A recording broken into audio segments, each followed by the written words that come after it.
آزمائشیں جو ہیں یہ بڑا کام کرتی ہیں ہماری زندگیوں میں، لیکن ہم آزمائشوں میں بے دل ہو جاتے ہیں۔ پہلا باب اور اس کی دوسری آیت سے پڑھتے ہیں، اے میرے بھائیو جب تم طرح طرح کی آزمائشوں میں پڑو تو اس کو یہ جان کر کمال خوشی کی بات سمجھنا کہ تمہارے ایمان کی آزمائش صبر پیدا کرتی ہے، اور صبر کو اپنا پورا کام کرنے دو تاکہ تم پورے اور کامل ہو جاؤ اور تمہیں کسی بات کی کمی نہ رہے۔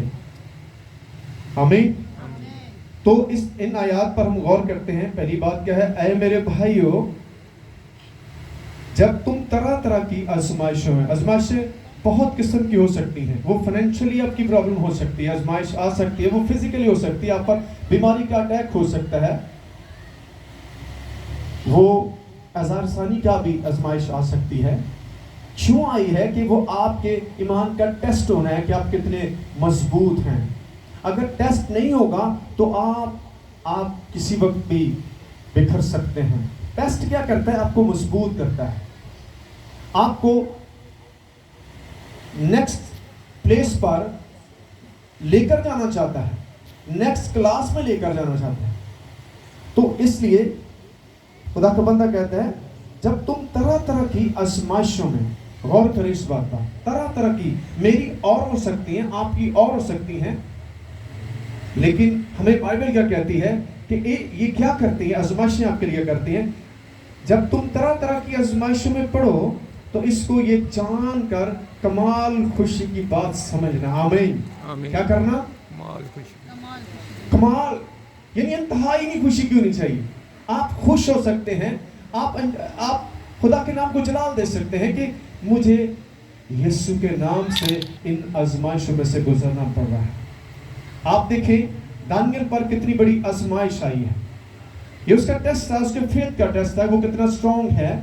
جب بادشاہ نے ان دستاویز پر دستخط کر دیے تو وہ فیصلہ جو ہے وہ ٹل نہیں سکتا، کوئی سفارش نہیں اس کے اوپر کام کر سکتی، کوئی رشوت نہیں اس فیصلے کو ٹال سکتی۔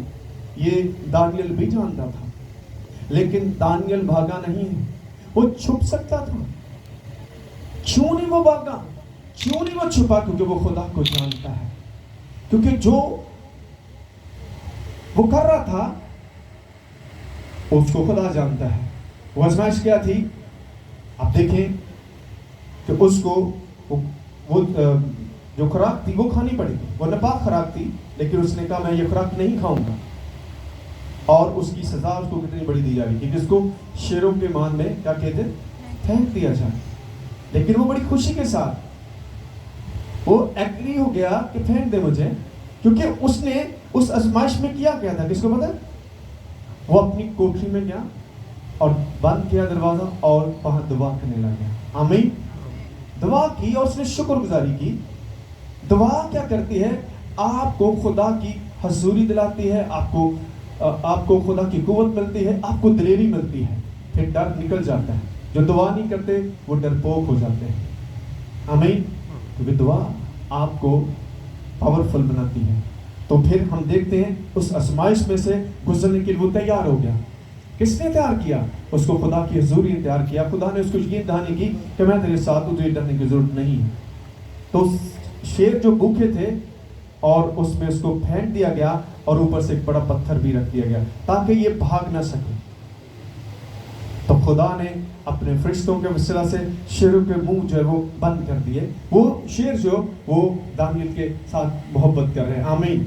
خدا آپ کے دشمنوں کو بھی دوست بنا دے گا۔ ہاللویا۔ لیکن اگر آپ رائٹ وے میں چل رہے ہیں، آپ کو یہ بھی دیکھنا آپ غلط ہو گئے، پھر آپ کسی آزمائش میں پڑے تو پھر کوئی مسئلہ نہیں، پھر آپ پرابلم میں گریں گے۔ وہ آزمائش ہے وہ خدا کے ساتھ چلنے سے آپ پر ہو رہی ہے، تو پھر خدا آپ کے ساتھ کھڑا ہے۔ تو کیا لکھا ہے آگے؟ کیا لکھا ہے دیکھتے ہیں۔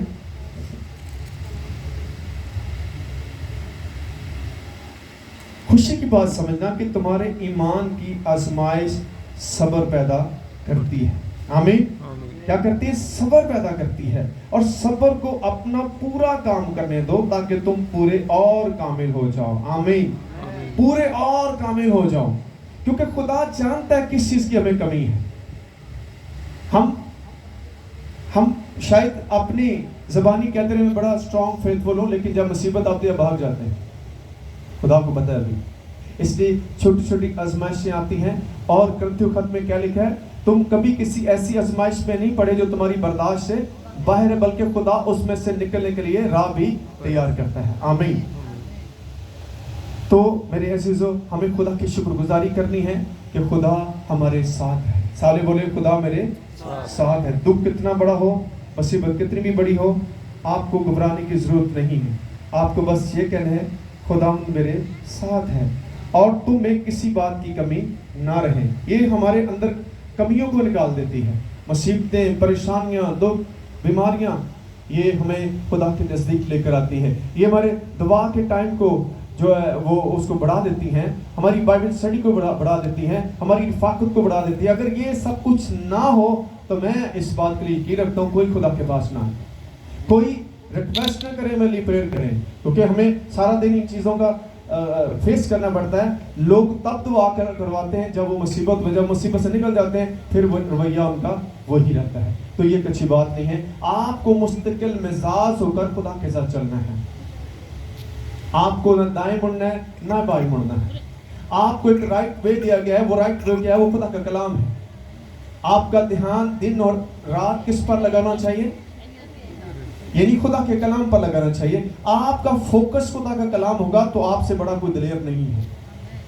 پھر آپ کو آگ کی بھٹی میں بھی پھینک دیا جائے، پھر آپ کہیں کوئی بات نہیں، پھینک دیں.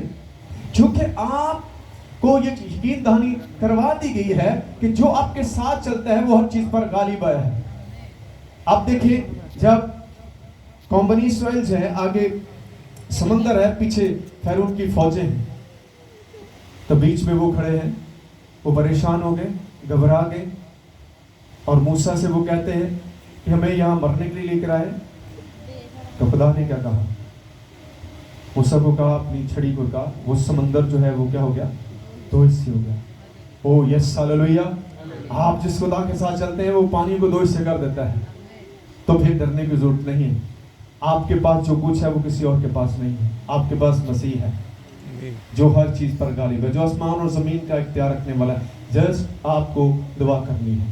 آپ کو خدا کے ساتھ چلتے رہنا ہے، بھاگنا نہیں ہے، بے وفا نہیں ہونا، وفادار مسیحی بن جائیں. وفاداری کا پتہ تب چلتا ہے جب انسان مصیبت میں ہوتا ہے. پھر پتہ لگتا ہے کیڑا یار